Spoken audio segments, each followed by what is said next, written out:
Ahora tengo la oportunidad de presentarles a un excelente amigo y compañero.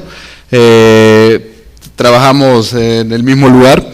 Lo único que nos separa varios años de diferencia, yo veo a los adultos y él ve a los niños. Bueno, el doctor Walter Sánchez Vides es médico neurólogo pediatra. Inició sus estudios como neurólogo pediatra en el Hospital Nacional de Niños Benjamín Blum. Luego, pues, se graduó en marzo del 2003 en la Universidad Nacional Autónoma de México, en el Instituto Nacional de Pediatría de México, con la subespecialidad de neurología pediátrica. Actualmente se desempeña como neurólogo adscrito hasta el 2007 en la consulta externa del Instituto Salvadoreño de Rehabilitación de Inválidos y como neurólogo pediatra en el Hospital Nacional de Niños Benjamín Blum dentro del programa de bienestar magisterial. Es miembro de la Academia Mexicana de Neurología, es miembro del Colegio Médico de El Salvador, miembro de la Asociación de Pediatría de El Salvador, miembro de la Asociación de Pediatría de El Salvador también. Y bueno, pues nos va a compartir una conferencia importante esta vez. Gracias.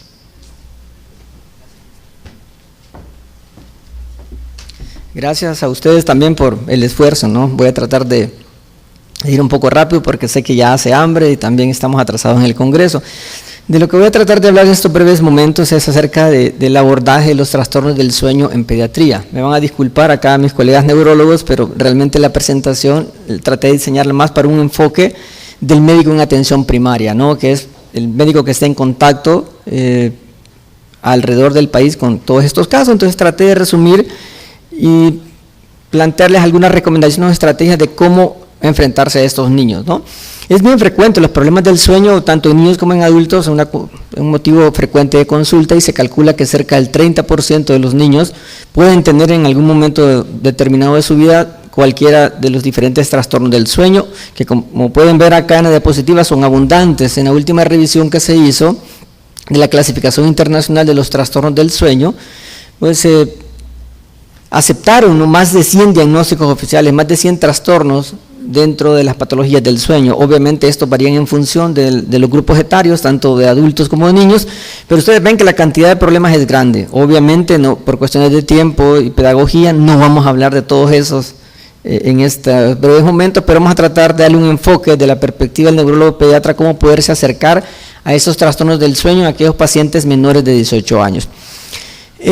Brevemente decirles que esta última revisión de los trastornos del sueño los agrupó en 7 grandes trastornos, ¿no? Y estos trataron de enfocarlos en base a condiciones como por ejemplo el grupo de las parasomnias, el insomnio, le dieron un grupo aparte porque es una patología muy frecuente y también tiene muchos subtipos, que son como las situaciones más relevantes, ¿no? ¿Cómo abordar la patología del sueño en los niños? Al igual que en adultos, nosotros disponemos de cuestionarios, de escalas estandarizadas que nos permiten, lo mencionaban mucho acá en las preguntas anteriores, lograr de la consulta y las dificultades que eso implica acerca de hacer un registro adecuado de todos los síntomas por el cual el paciente consulta.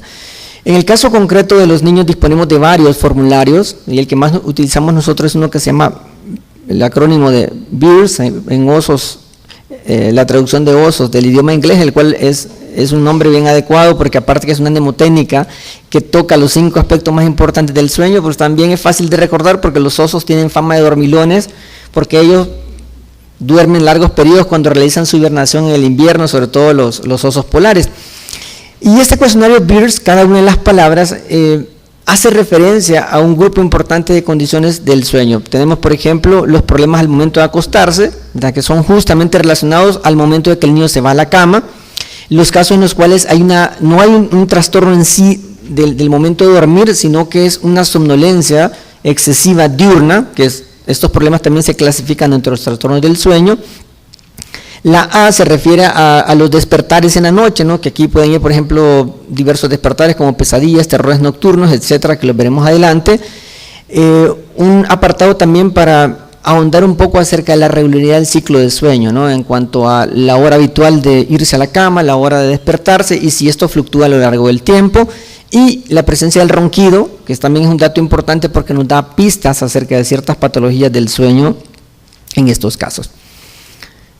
Solamente lo voy a mostrar, es un cuestionario muy sencillo, ya está validado, tiene la ventaja de que es para grupos etarios. Por ejemplo, las preguntas son iguales para los 5 años, 6 a 12 años, 13 a 18 años. Lo que cambia un poco es que algunas preguntas se le hacen directamente al niño, en los casos de los pacientes de mayor edad, y en otros casos se le pregunta al cuidador. La mayoría de las veces que nosotros tenemos una consulta es a la mamá.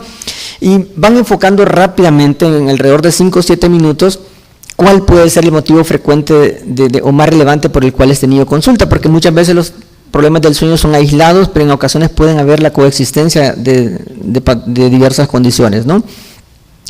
Como vieron en el tema de la clasificación, la cantidad es bien grande, y hay un abordaje que a mí me gusta en lo personal, y es el que propuso un grupo de estudio del sueño de atención pediátrica de España, con un grupo de estudio junto con la Sociedad Española de Neurología Pediátrica, donde ellos plantean ese esquema que me parece muy sencillo, y es dividir el abordaje de estos problemas en 3 grandes áreas. Lo primero, aquel niño que le cuesta dormirse, porque a mí me gusta porque esto es bien fácil de recordar.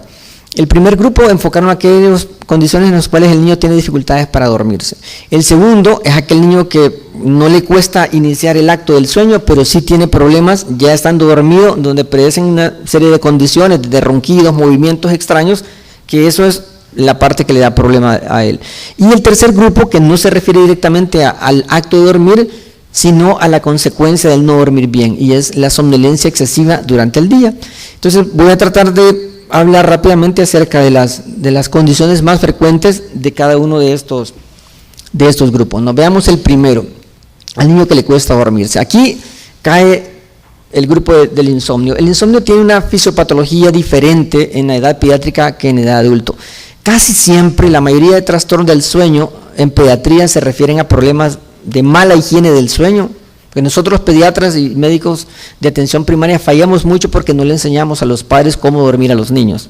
O sea, se trabaja mucho, por ejemplo, en pediatría acerca de la importancia de la alimentación, los cuidados del cordón umbilical, los cuidados acerca de la alimentación, esquema de vacunación, etcétera.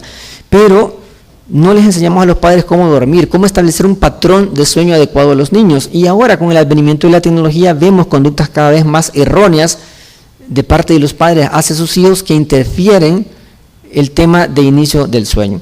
También tenemos la parte del insomnio conductual, que se refiere a aquel niño que prácticamente por un berrinche que los padres no pueden manejar, desarrolla trastornos del sueño. Y otras 2 condiciones más raras en pediatría, como el síndrome de piernas inquietas.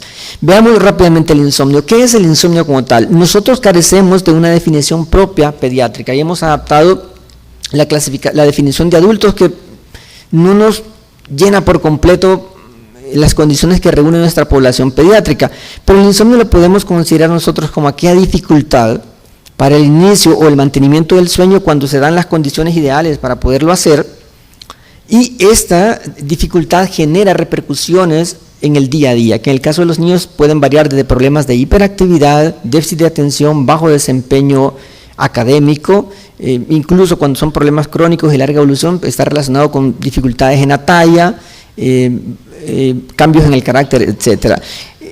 La diferencia quizás con el adulto es que nosotros, las horas de sueño que entendemos como normal varían en función de la edad. A una menor edad cronológica se acepta que los periodos de sueño son más largos, las horas de sueño son más largas, y también el sueño tiene condiciones diferentes. Por ejemplo, en el recién nacido se caracteriza por periodos de sueño cortos, generalmente de 3-4 horas, alternando con periodos también cortos de vigilia, y eso se van sucediendo a lo largo del tiempo. A medida que el niño va creciendo, se va provocando una modificación de este ciclo de sueño. Cada vez el sueño nocturno logra ser más largo y se acerca a las 7-9 horas del adulto. El insomnio por higiene del sueño inadecuado básicamente es un motivo, quizás en mi opinión, el más frecuente por el cual los padres consultan, ¿no? El padre llega a la consulta con uno: doctor, el niño tiene insomnio y no puede dormir. Entonces la queja es de que el niño molesta mucho, tiene despertares a lo largo de la noche. Cuando uno empieza a hacer la historia se da cuenta que realmente el niño, desde el punto de vista médico, empezamos a descartar nosotros algún tipo de patología como reflujo gastroesofágico, cólicos, otitis o alguna otra condición médica que afecte el normal conciliar del sueño en el niño. Realmente detectamos que estos pacientes no establecen una técnica adecuada de dormir al niño. Para eso los padres necesitan ser orientados e instruidos acerca de de la importancia de que ellos entiendan que el sueño puede manejarse como un hábito, similar a los horarios de alimentación, que yo les explico en la consulta, que uno pues puede acostumbrarse a almorzar, por ejemplo, de 12 a 1, algunos almorzarán de 1 a 2 y otros de 2 a 3. Por ejemplo, cuando yo estuve en México e hice la especialidad, yo sufría como a esta hora, porque yo estaba acostumbrado a almorzar, pero ellos bien tranquilos, ellos generalmente almuerzan como a las 3 de la tarde. Entonces es un patrón diferente, ¿no? Cultural. Similar pasa con el sueño. Si los padres no le establecen al niño una rutina presueño, no lo van acostumbrando a dormir en una manera determinada, el niño no aprende, no sabe cómo hacerlo, y eso le genera una variedad importante y un desgaste de los padres. Varios estudios, por ejemplo, han demostrado que los padres primerizos pierden en el primer año de vida de los cuidados de su hijo entre 400 a 700 horas de sueño, por estar lidiando con los niños. Es decir, les pasa la factura y los padres se quejan de que van cansados al trabajo, que pasan malhumorados porque el niño no los deja dormir. El insomnio conductual es similar, solo que es más, no tanto por una falta de los padres de disciplina del sueño, sino por un patrón de conducta del niño, que el niño se niega a ir a la cama, quiere seguir jugando y los padres de alguna manera no le manejan y establecen límites adecuados. Es bien importante porque estos trastornos del sueño, desde el punto de vista terapéutico, no necesitan tratamiento con fármacos, lo que necesitan son principios o medidas de higiene del sueño, una serie de recomendaciones en las cuales debemos de tener con los padres y repasar y a veces entrenarlos o darles sitios en internet donde pueden ellos revisar acerca de diferentes estrategias o darles nosotros materiales impresos para que ellos estudien en casa. Insistirles, por ejemplo, acerca de la importancia de que los niños traten de dormirlos y levantarlos a la misma hora. Cuando hayan periodos de vacaciones o fines de semana, que no permitan que la hora del despertar se prolongue más de 1 o 2 horas, porque si no eso les va a afectar la hora de conciliar el sueño por la tarde. En los adolescentes no es recomendable que tomen las siestas, porque los adolescentes tienen un cambio fisiológico que se llama retardo en la fase de sueño, que lo veremos más adelante. Es bien importante establecer una rutina presueño, que más o menos debe establecerse unos 20 a 30 minutos antes de irse a la cama. ¿En qué consiste una rutina presueño? Bueno, en tratar de hacer las cosas de una manera similar, como por ejemplo a una hora determinada, que sea prudente, que lleguen los padres, que ya no traten de jugar con el niño, que lo empiecen a cambiar, que le den un baño con agua caliente, que lo lleven a la cama, que le preparen el ambiente para dormir, que no haya mucho ruido, que apaguen la televisión, que le cuenten una pequeña historia al niño, que hagan la oración, que finalmente lo pongan en la cama y lo duerman. O sea, lo ideal sería que los niños se vayan a dormir en la cama despiertos, no como lo solemos ver en nuestra cultura, que los duermen y ya dormidos los pasan. Si los padres hacen eso desde pequeños los niños y lo repiten de una manera bastante similar en cuanto al tiempo y a la duración, el niño se va a acostumbrar y va a aprender a dormir de esa manera. Importante con los más grandecitos, hay que evitar comidas copiosas antes de irse a la cama, ¿no? Porque ya se ha demostrado también que eso afecta el inicio del sueño. Evitar también bebidas estimulantes que pueden conciliar, evitar que ellos concilien el sueño, como por ejemplo cafeína, té verde, ¿no? O algunos niños que son más sensibles, bebidas a base de chocolate, por ejemplo. Importante, y es algo que uno insiste mucho en la consulta y la gente poco le hace caso, hay que limitar el uso de pantallas electrónicas por lo menos 2 horas antes de que se vaya en la cama. O sea, no es recomendable que el niño se duerma viendo televisión, ni que el niño se duerma con la tablet o el celular enfrente. Uno escucha en la consulta cosas, no doctor, es que así se duerme el niño, pero eso realmente no es recomendable porque ese estímulo luminoso, el cerebro, aun cuando cierran los ojos, nosotros lo vemos cuando hacemos estudios tanto de electroencefalograma como de sueño, la actividad eléctrica del cerebro es diferente cuando tiene los ojos cerrados y la luz tenue o apagada como estamos ahorita, comparado cuando están los ojos cerrados, el paciente en vigilia, pero hay luz, o sea, la actividad cerebral cambia con solo apagar la luz. Entonces es bien importante acostumbrar a los padres y a los niños también. El ejercicio sí se recomienda, pero idealmente debe ser temprano, no previo al sueño, porque cuando se hace ejercicio en los momentos previos al sueño se liberan una serie de catecolaminas, ¿no? Hay una descarga adrenérgica y eso pues lo pone a uno más alerta y activo. Muy pocas veces recomendamos o llegamos a los tratamientos con fármaco. La mayoría de veces los problemas de insomnio los manejamos con esto, que es lo que más cuesta, porque es realmente reeducar al padre. Cuando es necesario llegar a un tratamiento farmacológico, generalmente nosotros en pediatría ocupamos mucho los antihistamínicos, explotando el efecto de sedación, sobre todo los antihistamínicos viejitos de primera generación, que paradójicamente casi no se ocupan porque dan sueño. Entonces nosotros lo ocupamos para estos tipos. Por ejemplo, antihistamínicos del tipo de la clorfeniramina, la hidroxicina, que son potentes para inducir el sueño en los niños.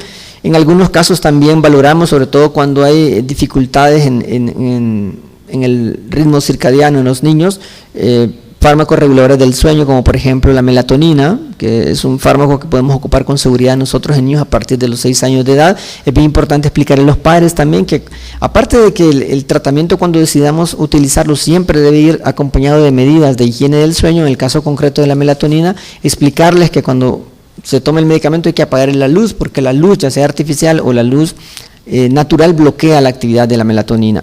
Otros fármacos como benzodiazepinas, por ejemplo, o los fármacos más nuevos, que son los análogos de benzodiazepinas, nosotros prácticamente en pediatría casi no los ocupamos, ¿no? Eso es más de uso en pacientes adultos. Nosotros no tenemos estudios que nos demuestren la seguridad o una dosis adecuada para los niños o efectos secundarios en cuanto al corto y el mediano plazo.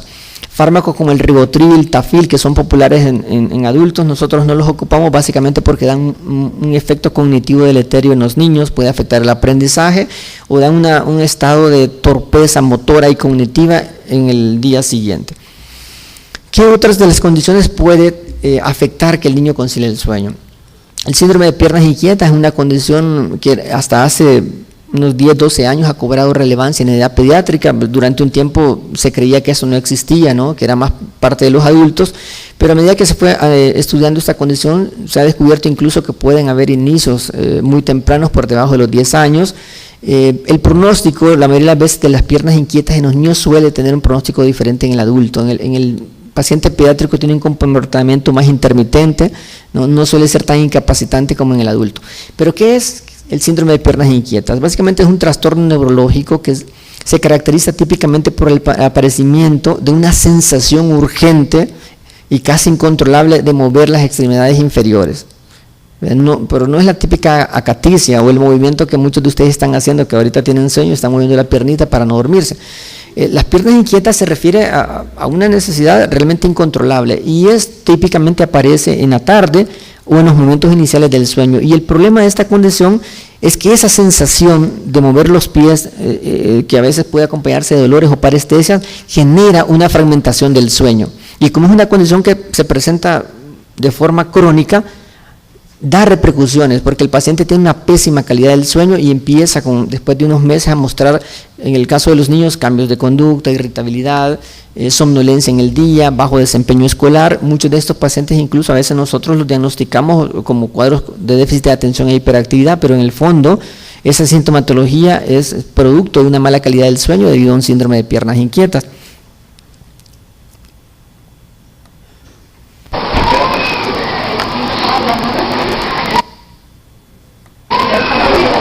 En el video ustedes pueden ver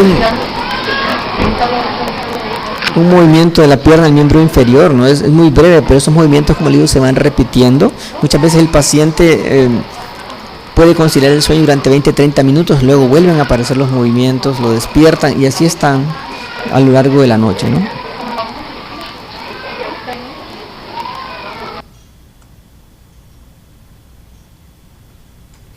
El diagnóstico fundamentalmente lo sospechamos por el cuadro clínico. En ocasiones nosotros necesitamos estudios diagnósticos de gabinete para confirmar el diagnóstico, en este caso la polisomnografía, porque ahí se puede cuantificar la cantidad de los movimientos de los miembros inferiores que ellos pueden realizar en la unidad de tiempo.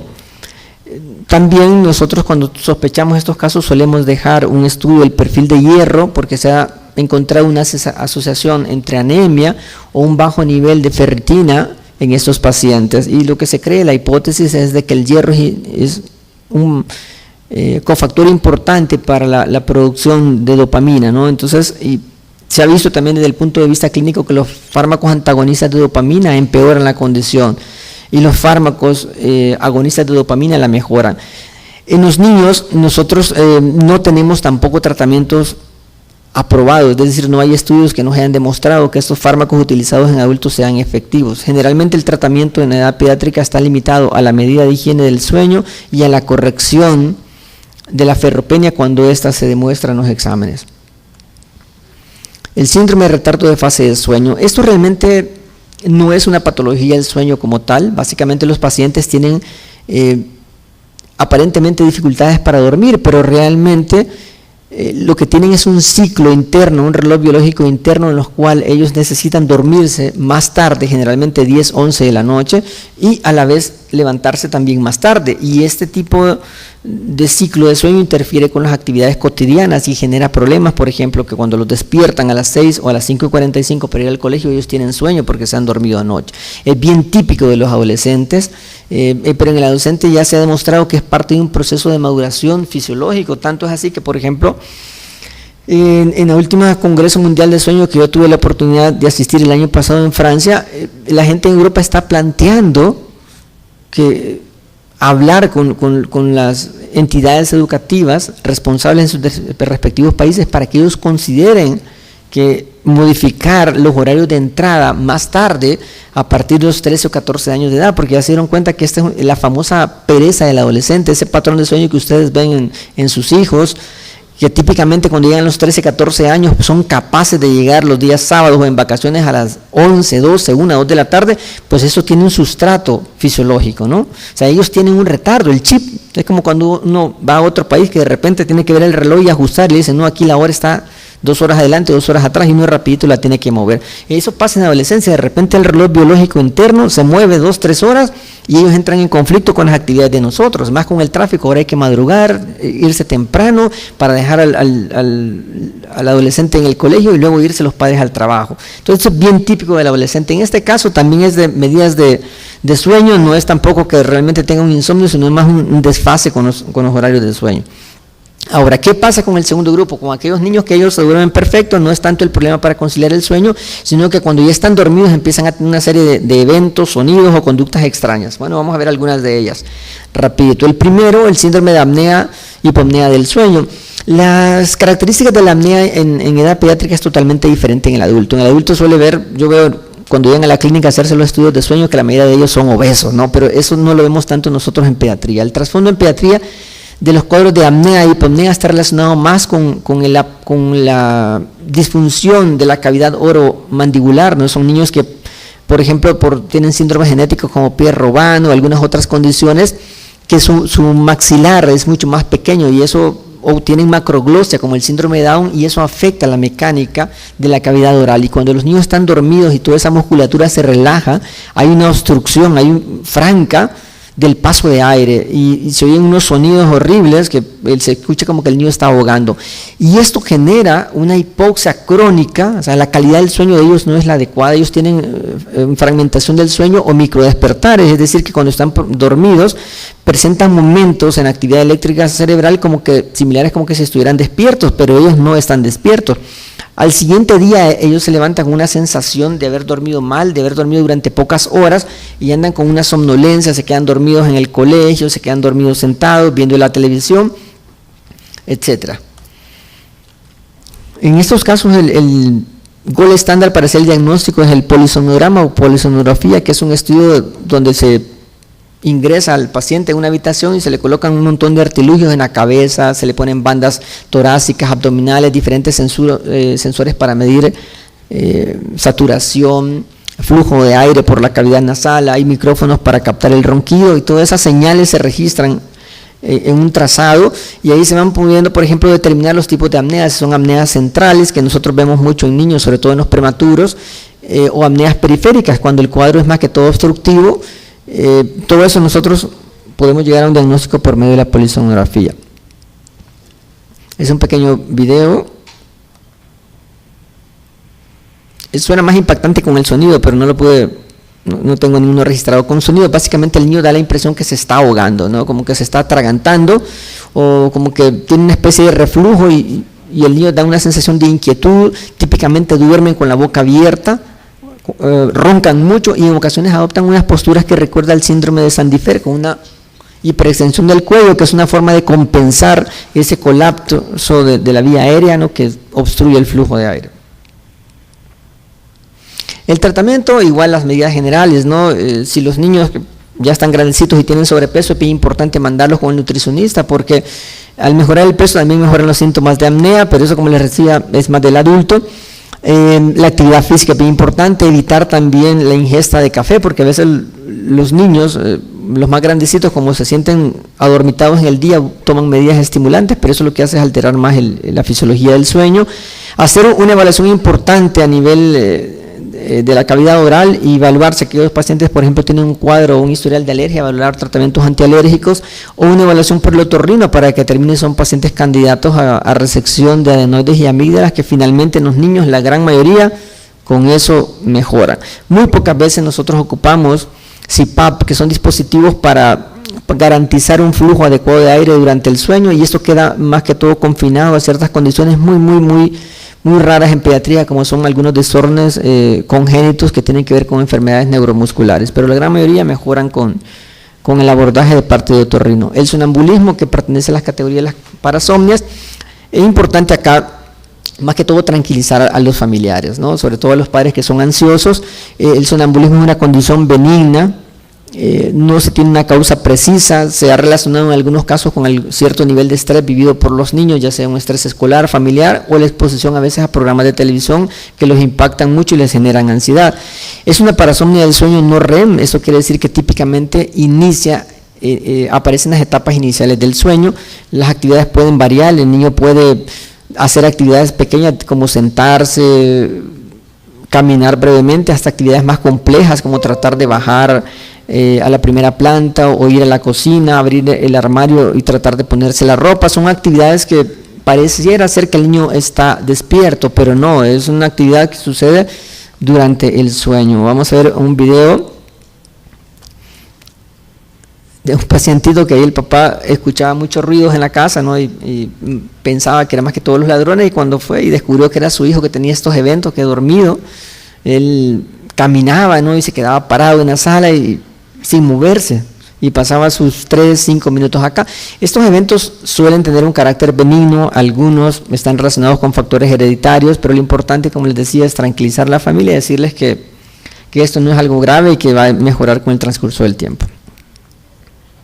Los terrores nocturnos son otros eventos que el nombre lo dice todo. Lamentablemente en el video no pude conseguir uno que fuera tan terrorífico como el nombre, pero se caracterizan por eventos en los cuales el bebé se despierta, abre los ojos, no reconoce a los familiares, está como asustado, como que se está viendo cosas horribles que le quieren hacer daño. En ocasiones puede golpear a los padres, puede negarse a que lo carguen en brazos, y de repente se va quedando tranquilo y se vuelve a dormir. Los eventos pueden aparecer varias veces en el transcurso de la noche. Generalmente estos eventos mejoran también con medidas de higiene del sueño y con incrementar el tiempo de siesta durante el día.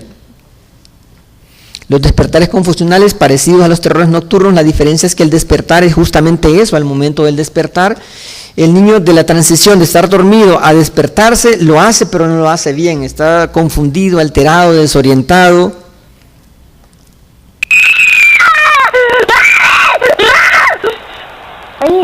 No suele responder también adecuadamente a las preguntas de los padres, actúa como que si no los conoce.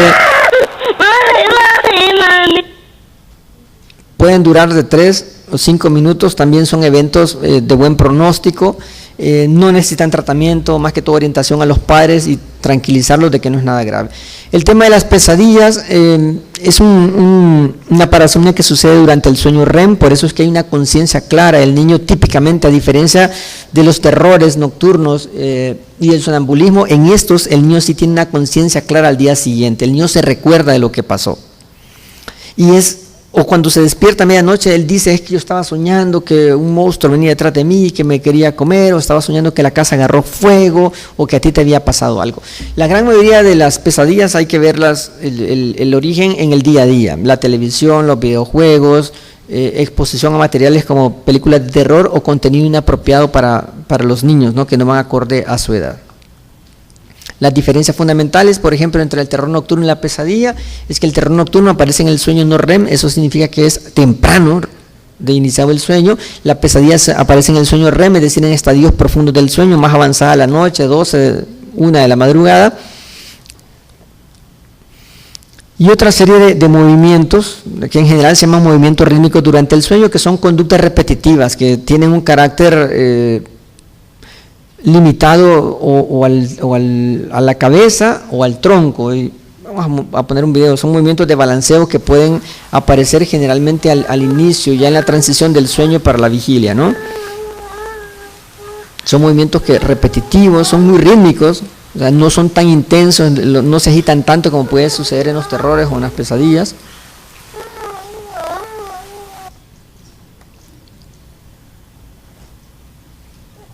Algunos de ellos pueden ser bastante preocupantes porque los niños literalmente, tenía un paciente de Santa Ana que le pegaba con fuerza a la cuna y hasta la movía. O sea, a veces los padres entran en una situación de impotencia.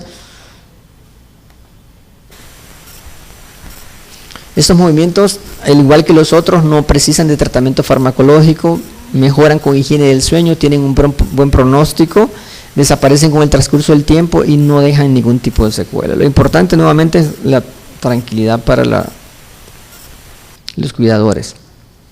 Ya para ir terminando, el niño que tiene problemas de dormirse durante el día. La mayoría de ellos tienen una hipersomnia diurna multifactorial, es decir, porque se duermen noche, los adolescentes porque se despiertan 10 o 11 de la noche cuando aparentemente los padres creen que están dormidos y se ponen a chatear, a hacer uso de dispositivos electrónicos. Realmente la mayoría de ellos no tienen en sí una patología del sueño, sino que malos hábitos del sueño.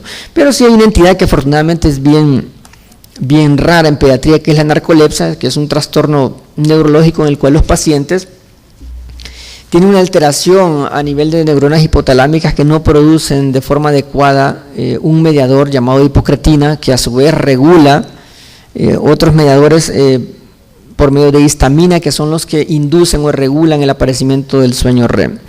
Acá el paciente, el problema en términos sencillos es que estando en vigilia él pasa rapidito a un sueño profundo, pero así como decir 1 o 2, y el paciente puede estar de pie, riéndose, parado, haciendo alguna actividad cuando de repente presenta un evento de cataplejía que puede caer al suelo, porque el paciente no es que se desmayó ni se le bajó el azúcar, simplemente pasó de un estado de vigilia a un estado de sueño profundo llamado sueño REM, y en esa fase del sueño nosotros tenemos atonía, es decir, nuestro cuerpo está completamente aguadito, y estos pacientes, como pasan rápido en esa transición, pueden presentar esas caídas bruscas que se llaman cataplejía. Típicamente también, como tienen una mala calidad del sueño, tienen periodos de hipersomnia, se pueden quedar dormidos viendo la televisión, encima de la comida, a veces en lugares y en situaciones impropias, y esos periodos de somnolencia pueden ser de 3 o 4 horas, ¿no? Pueden quejarse también de alucinaciones, porque las alucinaciones típicamente son del sueño REM, y como ellos entran rápido en el sueño REM, pero describen unas alucinaciones muy reales, muy vividas. El diagnóstico prácticamente lo hacemos por el cuadro clínico, ¿no? Ahora con lo de la tecnología es más fácil que los padres nos lleven videos cortos de los eventos que presentan sus hijos, y acá nosotros para confirmar el diagnóstico ocupamos una prueba de gabinete que se llama test de latencias múltiples y la polisonografía. El tratamiento básicamente en pediatría ocupamos metilfenidato, que no es un tratamiento curativo, básicamente lo que hace el medicamento es tratar de mantener alerta al paciente en el día y que no ande tan sonoliento. En adultos, por ejemplo, se ocupa el oxibato sódico, que ese nosotros no tenemos experiencia en niños. Bueno, hasta acá. Creo que me pasé todavía lo que me había comprometido, pero bueno, traté de ir lo más rápido posible. Gracias por su atención y si hay alguna duda o pregunta estoy para servirles.